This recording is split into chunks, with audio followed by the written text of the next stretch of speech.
Здравейте! Въпреки горещото време, искам отново да обърна внимание на хората, които страдат от повишено кръвно налягане, защото горещината предполага едни такива вариации в налягането и както може да падне, така може да се повиши много бързо.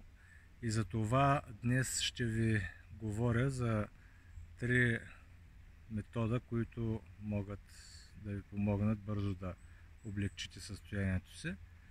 Първото нещо е от висулката на ухото надолу по мускула, всъщност една линия, която се намира от върха на ухото до средата на ключицата. Правим едни много нежни поглаждания. 1-2 минутки от едната страна, 1-2 минутки от другата страна.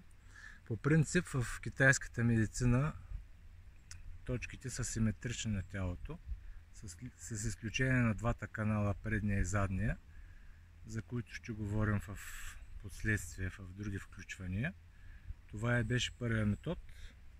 Втората точка, която е добре да работим при проблеми с исхемична болест на сърцето, с високо кръвно, с лошо самочувствие, когато сгънем ръката, ето тук, точно под сгъвката, натискаме.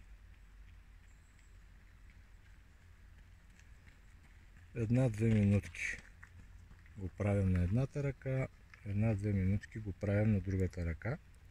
И третата много важна точка, тя се нарича чуча на канала на дебелото черво. Тя се намира от другата страна на сгъвката, точно тук. Натискаме малко, по-силно и с нежно движение изтегляме надолу. Ето това нещо правим.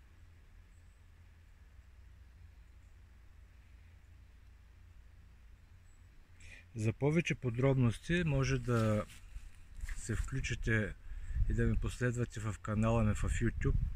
Там има доста стари лекции, които съм изнасял на темата и може да се запознаете по-подробно. Значи, поглаждането от едната страна и от другата, като тази точка е най-важната. Тя освен за високо кръвно върши добра работа при трески, високи температури. Когато има вероятност за инсулт или инфаркт, тук в този участък се наблюдават, особено в тази точка, едни уплътнения, като малки бучици. Така че редовно го правете това нещо. И другото най-важно нещо е сърдечната ви чакра да бъде изпълнена с любов. Това е най-важното нещо, което трябва да знаете, защото в моята практика повечето хора, които имат такива сърдечно-съдови проблеми, свързани особено с високо кръвно налягане, имат блокаж в сърдечната чакра. Така че, скъпи приятели, практикувайте редовно, обичайте се и бъдете хармонични.